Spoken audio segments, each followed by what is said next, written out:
السلام علیکم ورحمۃ اللہ وبرکاتہ۔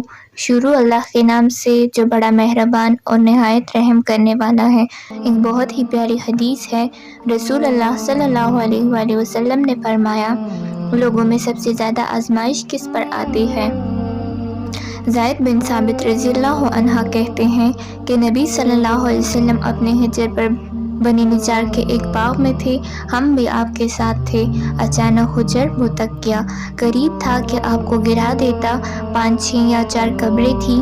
آپ صلی اللہ علیہ وسلم نے فرمایا، ان قبر والوں کو کون جانتا ہے؟ ایک آدمی نے کہا، میں۔ آپ صلی اللہ علیہ وسلم نے فرمایا، یہ لوگ کب فوت ہوئے؟ اس نے کہا، زمانہ شرک میں۔ آپ صلی اللہ علیہ وسلم نے فرمایا، یہ امت اپنی قبروں میں آزمائی جائے گی۔ اگر مجھے اس بات کا خدشہ نہ ہوتا کہ تم اپنے مردے دفن نہ کرو گے تو میں اللہ تعالیٰ سے دعا کرتا کہ تمہیں بھی وہ عذاب قبر سنائے جو میں سن رہا ہوں۔ زید نے کہا، پھر ہم آپ کی طرف متوجہ ہو گئے اور کہنے لگے، آگ کے عذاب سے اللہ کی پناہ مانگو۔ صحابہ نے کہا، ہم آگ کے عذاب سے اللہ کی پناہ میں آتے ہیں۔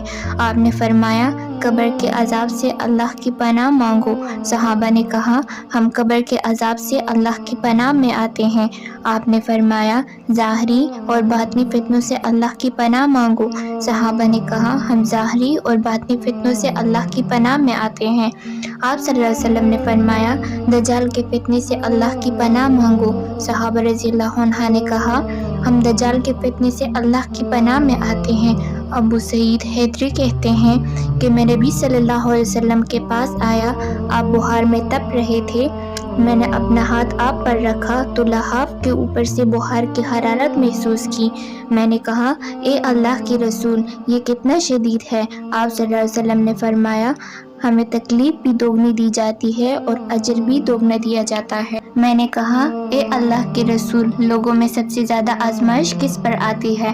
آپ نے فرمایا، انبیاء علیہ السلام پر، پھر نیک لوگوں پر۔